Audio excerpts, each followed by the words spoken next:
My husband's request about our horse took me by surprise. I never thought a simple day on our peaceful farm would turn into something that would shake me to my core. My husband and I have always shared a deep love for animals, especially our horse Yu, who's been part of our little family for years. There's something calming about the way he moves, the way he listens, and how he seems to understand us without saying a word. But one afternoon, that calm was replaced with something else. Something I still can't fully explain. It started with a look in my husband's eyes, one I hadn't seen before. He had this excitement about him, this spark, like he was on to something big. He came to me with what he called a brilliant idea, something he wanted us to do together with the horse. At first I smiled, assuming it was one of his usual quirky plans for a fun video, or maybe just a new routine for the horse. But as he explained it further, I realized he wasn't joking. This wasn't a harmless idea. It was something that made me stop and question, what exactly are we about to do? I love him, I trust him, but even love has its limits, especially when something doesn't feel quite right.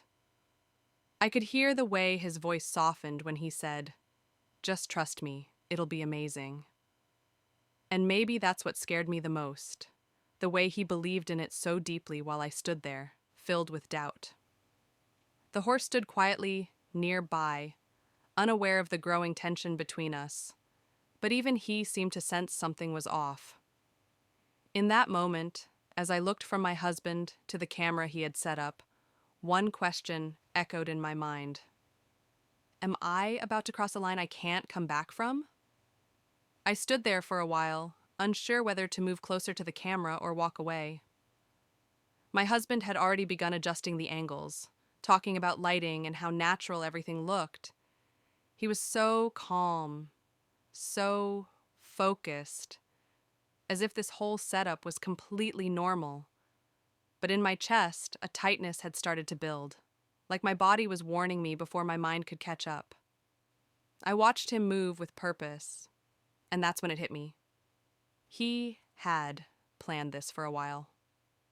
We've always been a team, from fixing fences to feeding animals. We shared every part of life on the farm, and I admired that about us. He was the dreamer, always coming up with new ideas to keep things interesting, while I was the grounded one, making sure those ideas didn't get out of hand. But this time, this idea wasn't sitting right with me. It wasn't about the horse or even the video.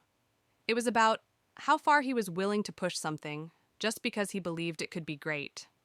He kept saying things like, "This will get people's attention," or "No one's done something like this before." I started to wonder if this was really about sharing a sweet farm moment or just trying to go viral. I glanced at the horse, calm, steady, but his eyes were wide and his ears flicked back. He was picking up on our energy, and that unsettled me even more. "What exactly do you want me to do?" I finally asked, my voice quiet but firm. He looked at me, smiled like everything was fine, and said, "Nothing too crazy. Just be natural. You and the horse. That bond, it'll show on camera." But there was something in the way he said it. A slight pause, a hesitation that didn't match his usual confidence. The camera was already recording. The lights were on, and suddenly it didn't feel like just another video. It felt bigger, more intense, like we were standing on the edge of something we hadn't fully thought through. I shifted my weight, glancing once more at the horse, then back at my husband. His eyes were locked on mine, searching, waiting, and for a brief second, I wasn't sure who I was really looking at anymore.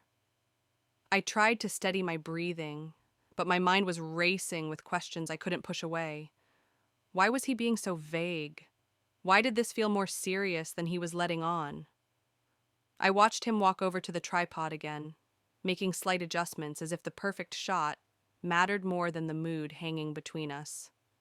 The barn was quiet, except for the soft shuffle of the horse's hooves and the faint hum of the camera. The air felt heavy, like something unspoken was about to surface. I ran my hand gently along the horse's neck, grounding myself.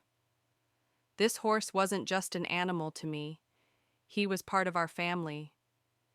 He'd been there through everything, through quiet evenings and loud arguments, through laughter and cheer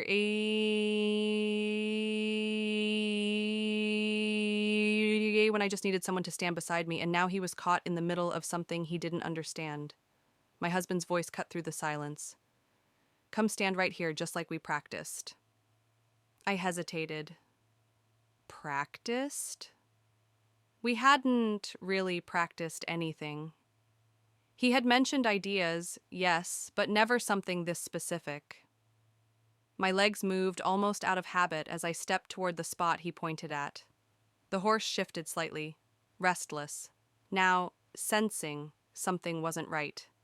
And he was right to feel it, because deep inside, I felt it too. Tell me again what we're doing, I asked. I needed him to be honest, to explain it properly. But all he said was, trust me. 2 words that used to comfort me now felt like pressure. I looked at his face. There was focus there, but also something else. Something I couldn't name. I wondered if this was really about us, or if it was about proving something to someone else, maybe to the people online, maybe to himself. There was a part of me that wanted to believe in him like I always had, to let go of the doubt, but something was different now. He wasn't hearing me. He was too wrapped up in making something that felt more like a performance than a moment between us and the horse. Still shifting nervously beside me was becoming a reflection of everything I felt inside. He moved toward the camera again, called my name gently, and said, "Smile a little, it'll feel more natural." I tried, but all I could think was, what happens if I keep going along with this, and what if I don't? I stood there trying to hold it together, but every part of me was tense. The barn, usually my peaceful place, now felt like a stage I hadn't agreed to stand on. My husband's voice kept directing me, calm on the surface, but underneath it was something more urgent, more controlling. "Just a little closer," he said, waving his hand toward the horse. "We're almost there." "Almost where?" I wanted to ask, but I was too afraid of the answer. The horse shifted again, clearly sensing my discomfort. His ears flicked back, tail twitching, and I gently placed a hand on his neck to calm him. It wasn't just me who felt the shift in energy. He did too. Animals always know when something's off, and right now everything felt off. I glanced at the camera again, its little red light blinking like it was watching everything, recording not just the moment, but every inch of doubt crawling under my skin. I looked at my husband again. He was so focused adjusting angles, checking lighting, completely in his own. But it wasn't the kind of passion that excited me. It was obsessive, and that's when I realized this wasn't about us anymore. It wasn't even about the video. It was about control, about how far he could push me before I finally pushed back. "Can we talk about this?" I asked softly. He didn't look up. He would just finish this part first. His words were smooth, but I could hear the impatience behind them. It was like he needed this shot, needed me to cooperate, to prove something, maybe to the world, maybe just to himself. But I wasn't sure I could keep going, not like this. The horse let out a low snort and shifted again, bumping me slightly. I stumbled to step to the side, catching myself on the wooden stall door. My breath caught in my throat. My heart pounded louder than the hum of the camera. Everything was building, his pressure, my fear, the horse's unease. We were standing on the edge of something, and I didn't know which way it was going to tip, but I knew this something was about to snap, and once it did, there'd be no going back. Just as I studied myself, trying to calm my nerves, I heard a sound that made everything inside me freeze, a soft click from behind the camera. It was faint, almost unnoticeable, but I knew that sound. It wasn't just recording. My husband had turned on the live stream. I felt my stomach drop. My first instinct was disbelief, no warning, no heads up, no chance to back out. He had gone live without telling me. Suddenly, this wasn't just about a video we could delete or edit. This was happening in real time, and people were watching. The red blinking light on the side of the camera had changed. It wasn't just a record icon, it was a broadcast. "Wait," I said, my voice sharp, almost too loud in the barn. "Are we live?" He didn't look at me, just adjusted the tripod slightly, pretending not to hear. "It's fine," he said quickly. "Just keep going. You're doing great." "No," I said louder now. "You went live without telling me." That's when he looked up, and for the first time I saw it clearly. This wasn't a mistake, it was intentional. He had planned this. He knew I wouldn't agree to it, so he didn't give me a chance. He was counting on the pressure, the audience, the camera, the moment to push me through it. I needed it to feel real. He said, his tone too calm, too casual. "They respond more when it's not staged." The words hit me hard. Not staged. This was my life, not a performance, and now strangers were watching me struggle to stay composed, watching the tension they didn't fully understand. I felt exposed, betrayed. The horse picked up on it too, ears back, feet shifting. I tried to calm him again, whispering softly, but my own energy was off. I couldn't ground myself anymore, not with everything unraveling. "I didn't agree to this," I said, stepping back. "You crossed a line." He raised his hands as if it wasn't a big deal. "Yeah, it's just a few minutes, come on, you've done harder things, this is nothing." But it wasn't nothing, it was trust being shattered, right there on camera. The real twist wasn't just that he went live, it was that the audience had started commenting in real time, words flashing across the screen. I couldn't see them clearly from where I stood, but I caught glimpses. Some were confused, others seemed amused, but a few too many sounded concerned. People could sense the tension. They weren't watching a feel-good video, they were watching something uncomfortable, something real. And then the worst part, my phone buzzed in my back pocket over and over, messages coming in, friends, family, people asking what was going on, if I was okay, if this was part of the plan. That's when the panic really set in. He tried to reassure me again, but it was too late. The audience was growing, the pressure was building, and now it wasn't just about me and him. It was about the eyes watching, the judgment forming, and the line he'd clearly crossed without thinking. I stood there for a moment, feeling like the entire world had slowed down around me. The live stream was still going, the comments were still flooding in, and my husband was still trying to act like everything was under control, but inside something in me had shifted. I walked straight toward the camera, not caring how it looked, and turned it off. Just like that, the screen went black, the stream ended. Silence. He looked stunned. "What are you doing?" he asked as if I had just ruined everything. "No," I said firmly, my voice calm but shaking. "What are you doing? You made a choice without me. You used our life like it was a script, like I was just a part of your content." For a second he didn't say anything, and then he dropped the act. "I thought you'd go along with it," he said, shrugging. "People love authenticity. You were emotional. It was real. It wasn't yours to share." I snapped. This wasn't just about the horse or a cute story. This was my heart on display, and you didn't even ask. He opened his mouth as if he had more to say, but then stopped. Maybe he realized it, maybe not, but I didn't wait for him to figure it out.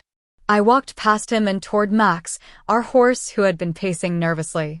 I stroked his neck, whispering softly, grounding myself in the one soul that hadn't tried to turn my life into a performance. And that's when the final twist came. As I was unclipping Max's halter to let him roam freely in the pasture, I noticed something tucked in his saddlebag, something I hadn't put there, a small envelope. I opened it slowly. Inside was a folded note written in my husband's handwriting. The words were brief but chilling. "I know you saw the messages." I couldn't let it go public. This video had to distract them. My hands trembled. Messages? What was he hiding? It wasn't just about the horse or the live stream. There was something more, and now the real story was only just beginning. I stood there, holding the note in my hands, my mind racing, my heart pounding in my chest as I tried to make sense of what I had just read. What messages? What was he trying to hide? I turned to face my husband, who had remained silent. staring at me with a mixture of confusion and guilt. "What does this mean?" I asked, my voice barely above a whisper. I could feel the weight of the truth pressing down on me. He sighed deeply, looking away for a moment before meeting my gaze. "It's not what you think," he said quietly. "I was trying to protect you. I didn't want you to find out this way." But he hesitated, struggling to find the right words. "There's something I've been keeping from you, something that could ruin everything." The truth hit me harder than any of the moments before. He had been hiding something from me all along, but it wasn't just the live stream. It wasn't just the pressure to create content, to push boundaries. It was deeper. It was about the trust we had built and the secrets he had been keeping for reasons I still didn't fully understand. He took a step toward me, his eyes pleading. "I thought if I could keep you focused on the video on the horse, you wouldn't notice. But I was wrong." "I'm sorry," I shook my head, tears welling up. "What happened to us? What happened to trust?" He dropped his head, looking defeated. "I messed up. I thought I could handle it, that it wouldn't get this far. But I was wrong." We stood there for what felt like an eternity, the silence between us filled with unspoken words, but I knew I couldn't go back. Things had changed. The bond we had once shared felt fragile now. No matter how much I wanted to fix it, I realized that it would take time. Trust had to be rebuilt, not just between us, but within myself as well. After a long conversation that night, we agreed to take a break. We needed space to figure things out, away from the cameras, away from the pressure. It wasn't easy, but sometimes taking a step back was the only way to move forward. In the weeks that followed, things slowly began to heal. We worked through the issues, learned from our mistakes, and found new ways to connect, not for the camera, but for each other. The horse, Max, remained our calm companion, a reminder of what truly mattered. The video was never uploaded, and in the end it was a lesson we both needed to learn. No amount of content or followers could replace the trust and love we had built. It wasn't about the likes, it was about us. And as for the future, I knew that it would take time, but I had learned one thing for sure. Sometimes the most important stories aren't the ones we share with the world, but the ones we hold close to our hearts.